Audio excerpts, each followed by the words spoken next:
Hi guys, welcome to IT Expert again. The Excel special of the day is IFS, a logical function used to automate spreadsheets. The IFS function is an alternative to nesting multiple if functions, and allow to check conditions and to set their values if true. It differs from the if function, as it doesn't require a value if false and is structured to multiple checks without needing nesting.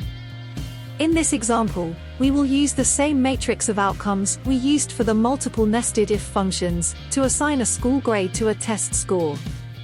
How you can see the if functions required careful attention, because of the multiple closing brackets and commas, which could generate errors if missed or misplaced. For this scenario, we can either use the formula wizard or type the formula directly. In here we have a list of students and their test scores. In column E, we want to automate their grades, using the grades matrix provided in column G. We will use the IFS function to compare their score from column D with the grades scores of the matrix, moving from the highest to the lowest. Let's start. Select D6. Type equal. If. Open bracket. D6. Bigger than 89 as a logical test 1. Comma to move to the next block. Type A between quotation marks as value if true 1, comma. Then as a logical test 2 we type D6 bigger than 79, comma. B between quotation mark as value if true 2, comma. Again as a logical test 3 we type D6 bigger than 69, comma. C between quotation mark as value if true 3, comma.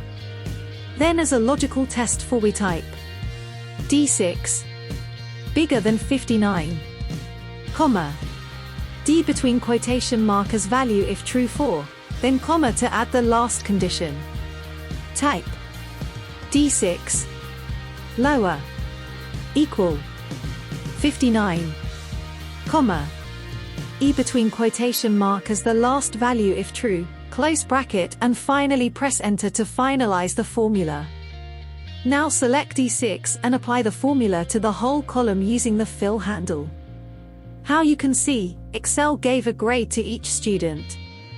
Comparing the two formulas, the IFS function is much easier for multiple conditions than nesting several if functions.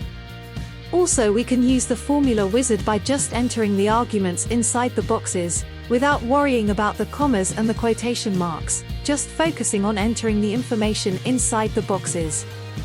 You can see the syntax in the screen, so keep practicing typing the formulas. There you go, follow us for more and write any special requests in the comment. If you like this video, please hit the thumbs up. Subscribe to the channel and click the notification bell. Thank you.